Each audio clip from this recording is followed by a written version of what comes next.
Sweetheart Roland. There was once upon a time a woman who was a real witch, not a fake witch, a real one, and had two daughters. One was ugly and wicked, and this one she loved because she was her own daughter, and one beautiful and good, and this one she hated because she was her stepdaughter. Traditional step family issues.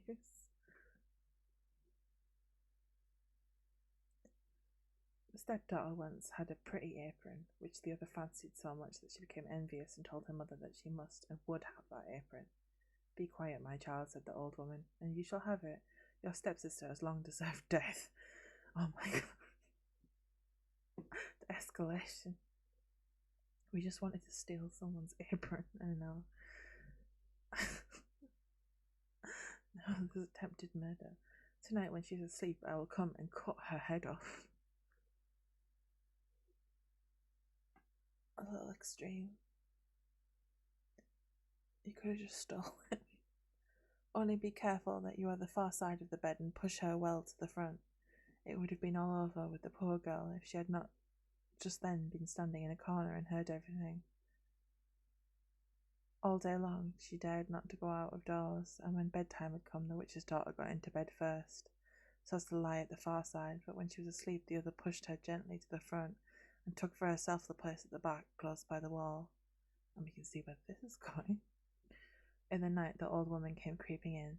She held an axe in her right hand and felt with her left to see if anyone were lying on the outside, and then she grasped the axe with both hands and cut her own child's head off. When she had gone away, the girl got up and went to her sweetheart, who was called Roland, and knocked at his door, and when he came out she said to him, Listen, dearest Roland, we must fly in all haste. My stepmother wanted to kill me, but has struck her own child. When daylight comes and she sees what she has done, we shall be lost. But, said Roland, I counsel you first to take away her magic wand, or we cannot escape if she pursues us. Oh, I forgot she was a witch. The maiden fetched the magic wand, and she took the dead girl's head and dropped 3 drops of blood on the ground, one in front of the bed, one in the kitchen and one on the stairs, and then she hurried away with her lover. Ew. Then the old witch got up the next morning. She called her daughter and wanted to give her the apron, but she did not come. Then the witch cried, Where are you? Here on the stairs. I am sweeping, answered the first drop of blood. Anthropomorphic blood? Ew. The old woman went out but saw no one on the stairs and cried again, Where are you? Here in the kitchen. I am warming myself, cried the second drop of blood, and she went to the kitchen but found no one. And then she cried again, Where are you? Here in bed I am sleeping, cried the third drop of blood. She went into the room to the bed. What did she see there? Her own child, whose head she had cut off, bathed in her blood. The witch fell into a passion, sprang to the window, and as she could look forth quite far into the world, she perceived her stepdaughter hurrying away with her sweetheart Roland. Then, that shall not help you, cried she, even if you have got a long way off, you shall still not escape me. She put on her many-league boots, in which she covered an hour's walk at every step, and it was not long before she overtook them. I want these boots. I want these shoes. You wouldn't want to speed walk like that.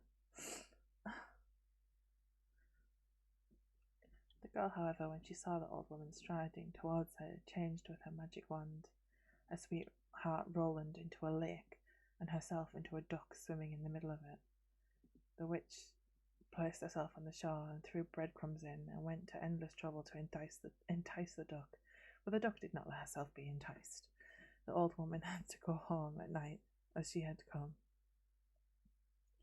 At this the girl and her sweetheart Roland resumed their natural shapes again, and they walked on the whole night until daybreak. And then the maiden changed herself into a beautiful flower which stood in the midst of a briar hedge, and her sweetheart Roland into a fiddler. It was not long before the witch came striding up towards them, and said to the musician, Dear musician, may I pluck that beautiful flower for myself? Oh yes, he replied, I will play to you while you do it. And as she was hastily creeping into the hedge, and was just going to pluck that flower, knowing perfectly well who the flower was, He began to play, and whether she would or not, she was forced to dance, for it was a magical dance. Of course it was a magical dance. It couldn't be anything else. Like the red shoes. The faster he played, the more violent springs she was forced to make, and the thorns tore her clothes from her body and pricked her and wounded her until she bled, and as she did not stop, she had to dance till she lay dead on the ground. What an escalation. And as they were now set free, Roland said, "Now I will go to my father and arrange for the wedding." That's also a massive escalation. From sweetheart to, yeah, now the witch is dead, I'm going to marry. Then in the meantime, I will stay here and wait for you to go. And that no one may recognize me, I will change myself into a red stone landmark. My brain really wanted to say a red stone land shark. Then Roland went away, and the girl stood like a red landmark in the field and waited for her beloved. But when Roland got home, he fell into the snares of another who so fascinated him that he forgot the maiden. How can you forget about the girl that turned you into a lake? The poor girl remained there a long time, but at length he did not return at all. So she was sad and changed herself into a flower, and thought, "Someone will surely come this way and trample me down."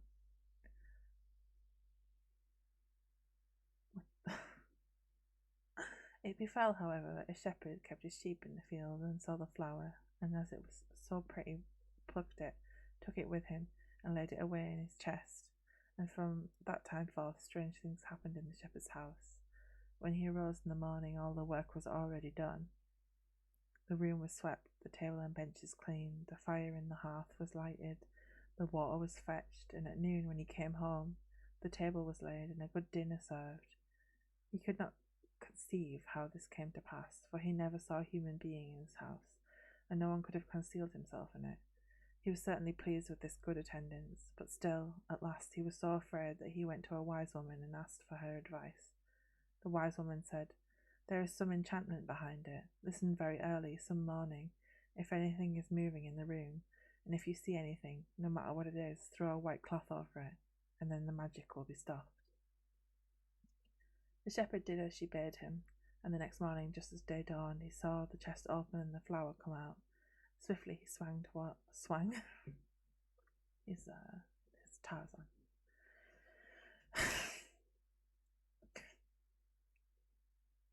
He sprang towards it and threw a white cloth over it. Instantly, the transformation came to an end. I love how it had to be a white cloth and not any other cloth. Instantly, the transformation came to an end, and the beautiful girl stood before him, who admitted to him that she had been the flower, and that up to this time she had attended to his housekeeping. She told him her story, and as she pleased him, he asked her if she would marry him. But she answered no, for she wanted to remain faithful to her sweetheart Roland, although he had deserted her. Nevertheless, she promised to not go away, but to continue keeping house for the shepherd. And now the time grew near that when Roland's wedding was to be celebrated, and then according to an old custom in the country, it was announced that all the girls were to be present at it and sing in honour of the bridal pair. When the faithful maiden heard of this, she grew so sad that she thought her heart would break, and she would not go thither. But the other girls came and took her. How did they find her? Is there like a girl radar? Girl GPS shows them where all the girls are.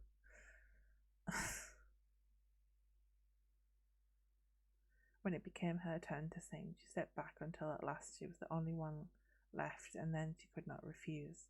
But when she began her song and it reached Roland's ears, he sprang up and cried, "I know the voice. That is the true bride. I will have no other." Everything he had forgotten, and which had vanished from his mind, had suddenly come home again to his heart, and then the faithful maiden held her wedding with her sweetheart Roland, and the grief came to an end, and joy began. How is that a good ending?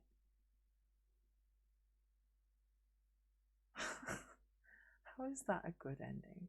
Is what I want good ending is you go and you go, hey, remember me? Fuck you. I'm marrying this